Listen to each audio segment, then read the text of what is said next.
مصر کی ایک مسجد میں جب بھی امام نماز پڑھاتا تو اچانک سے غائب ہو جاتا۔ اس خوف کی وجہ سے اس مسجد میں کوئی بھی مولوی نماز نہ پڑھاتا۔ جب سلطان صلاح الدین ایوبی کو اس واقعے کا علم ہوا تو اس نے کچھ لوگوں کو ساتھ لیا اور خود نماز پڑھانے کے لیے آگے۔ پھر کچھ دیر بعد اچانک امام بسم اللہ الرحمن الرحیم۔ دنیا میں کچھ ایسی کہانیاں بھی مشہور ہو جاتی ہیں جنہیں سن کر انسان حیرت میں ڈوب جاتا ہے۔ بعض واقعات اتنے پر اسرار انداز میں بیان کیے جاتے ہیں کہ سننے والا سوچنے پر مجبور ہو جاتا ہے کہ آخر حقیقت کیا ہے۔ کیا واقعی کبھی ایسا بھی ہو سکتا ہے کہ ایک امام نماز شروع کرے اور پھر اچانک لوگوں کی نظروں سے غائب ہو جائے؟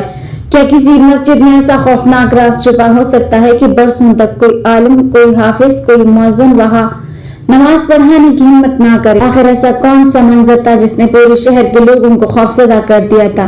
کیا یہ جنات کا معاملہ تھا؟ کیا یہ کسی ظالم کا خفیہ منصوبہ تھا یا پھر اس کے پیچھے کوئی ایسا راز تھا جسے جان کر ہر شخص کی آنکھیں حیرت سے کلی کی کلی رہی؟ کہا جاتا ہے کہ مصر کے ایک علاقے میں ایک ایسی مسجد تھی جس کے بارے میں ہر شخص ڈرتا تھا۔ لوگ دن کے وقت بھی اس مسجد کا ذکر کرتے ہوئے آہستہ آواز میں بات کرتے تھے۔ جو بھی اس مسجد میں امامت کے لیے کھڑا ہوتا کچھ ہی دیر بعد اس کے متعلق عجیب و غریب خبریں پھیل جاتی۔ آہستہ آہستہ یہ بات پورے علاقے میں مشہور ہو گئی کہ اس مسجد میں نماز پڑھانا اپنی جان کو خطرے میں ڈالنے کے برابر ہے۔ اس وجہ سے علماء نے وہاں جانا چھوڑ دیا۔ نمازیوں کی تعداد کم ہوتی گئی اور مسجد ویران ہونے لگی۔ ہر آنے والا ایک ہی سوال کرتا تھا کہ آخر اس مسجد میں ایسا کیا ہے جس نے سب کو خوفزدہ کر رکھا ہے، مگر کسی کے پاس اس کا واضح جواب نہیں تھا۔ یہ خبر آخرکار سلطان صلاح الدین ایوبی تک بھی پہنچی۔ سلطان اپنی بہادری، انصاف اور حق کی تلاش کے لیے مشہور تھے۔ انہوں نے فیصلہ کیا کہ سنائی باتوں پر یقین کرنے کے بجائے خود حقیقت معلوم کی جائے۔ انہوں نے اپنے چند وفادار ساتھیوں کو ساتھ لیا اور خاموشی سے اس مسجد کی طرف روانہ ہو گئے۔ شہر کے لوگوں کو جب معلوم ہوا کہ آج سلطان خود اس مسجد میں نماز پڑھانے والے ہیں تو سینکڑوں لوگ دور دور سے جمع ہو گئے۔ ہر شخص کے دل کی دھڑکن تیز تھی، ہر نگاہ مسجد کے دروازے پر جمی ہوئی تھی۔ ہر ایک انتظار کر رہا تھا کہ آج پرسوں پرانا راز کھلے گا یا پھر سلطان بھی اسی پر اسرار انجام کا شکار ہو جائیں گے۔ سلطان صلاح الدین ایوبی وضو کر کے اطمینان سے محراب میں کھڑے ہوئے۔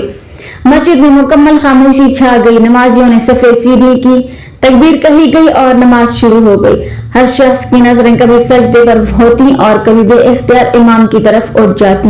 لوگوں کے دلوں میں ایک ہی خوف تھا کہ نہ جانے اگلے چند لمحوں میں کیا ہونے والا ہے۔ پہلی رکعت سکون سے گزر گئی۔ دوسری رکعت شروع ہوئی تو اچانک مسجد کے ایک کونے سے عجیب سی آواز سنائی دی۔ کچھ نمازی گھبرا گئے لیکن سلطان نے اپنی نماز جاری رکھی۔ پھر اچانک ایسا محسوس ہوا جیسے محراب کے قریب زمین ہل رہی ہو۔ لوگوں کے چہروں کا رنگ اڑ گیا مگر سلطان نے کسی قسم کی گھبراہٹ ظاہر نہ کی۔ نماز مکمل ہونے کے بعد انہوں نے اپنے ساتھیوں کو اشارہ کیا کہ مسجد کا ہر حصہ اچھی طرح تلاش کیا جائے۔ تلاشی کے دوران محراب کے قریب ایک بڑا پتھر ہٹایا گیا تو اس کے نیچے ایک خفیہ سرنگ نظر آئی۔ سلطان نے مشعل جلانے کا حکم دیا اور چند بہادر سپاہیوں کے ساتھ خود اس سرنگ میں اتر گئے۔